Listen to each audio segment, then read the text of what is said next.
Hey everybody, this video we got a 2016 Chevrolet Equinox ignition, and I've already made a key to it right here, so I have the key information for it already, but we're going to go ahead and Lishi it anyway.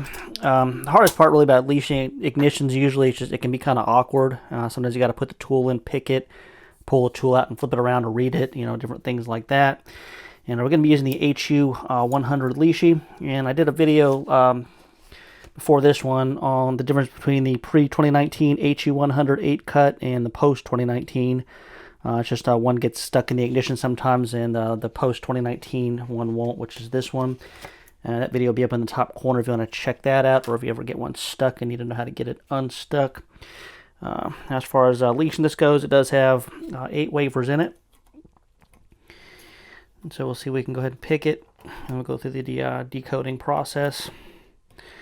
And so the tripod is pretty much in my way here, but we're going to try to work through it and around it.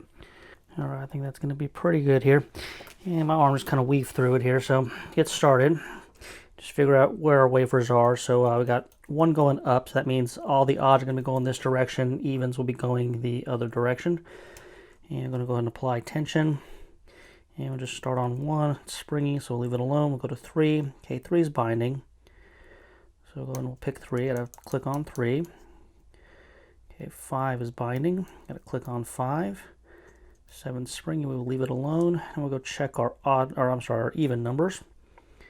And we got number 2 springy, number 4 springy, 6 springy, and number 8 got a tiny click out of it. We actually got some rotation, so we're increasing our tension a little bit here because we did get a little bit of rotation. And we'll go back to the odd numbers. Okay, 1 is springy. Okay, 3 is actually binding again, so we'll pick 3. It's now set again. Okay, 5 is binding. Click on 5. And 7 is still springy. So we'll go back and check the evens again. Okay, I gotta click on 2, a little more rotation. Click on 4. And 4 is still kind of binding. Okay, I might have actually overset 4 a little bit here because see, it's not picking, but it's not springy, so I probably overset it. So I'm going to back off tension just a hair, and then we got spring to it, so it's probably set now, but we might have to pick it again. We'll find out.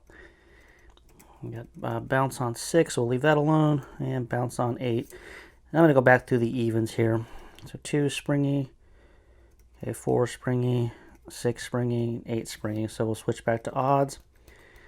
1 is springy, so we'll leave it alone. All right, number 3 is binding again, so we got another click on 3. 5 is binding, got another click on 5, and 7 is springy. Okay, now 1's binding, got a nice click on 1. Okay, 3 is binding again, so we got another click on 3. And 5, binding again, and we are now open. So one thing we'll notice here is we didn't have to pick number 6 or number 7, which indicates that those are going to be 4 cuts.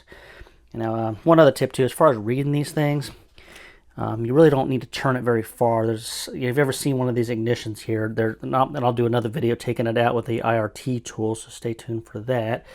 That the ignition has a little sleeve on it, which will trap your wafers, so you really don't need to turn it a few degrees to be able to get a good read on it. So you should be able to actually read it right here. And I'll put on the screen here Instacode so you can kind of follow along with it here. Get in here. Okay, so I'm going to reposition number 1, and that's going to be a number 3. Position number 2 at a 3. Position number 3, we have a 1. Position number 4, we have a 3. Position number 5, we have a 2. Okay, position 6, which we didn't have to pick, that's a 4. And 7, didn't have to pick, that's also a 4. And then number 8, we have a 2. And I'll throw the code up there. It gives us a Z like zebra 4833, which will also be stamped on the ignition if you were to remove it. So anyway, that's just a demonstration of picking and actually reading the ignition. And then of course from here, if you wanted to remove it like this, you can turn it all the way over, and you would be able to actually pop the ignition out if you wanted to do that. But if you do run it through the code fill and get a valid code, there's really no need to take the shroud apart and take it out. So anyway, that's the HU100 8-cut, picking and decoding a Chevrolet ignition. And if you have any questions or comments on the video, please put them in the comments. I do try to answer everything. And until next time, we will talk to everybody later.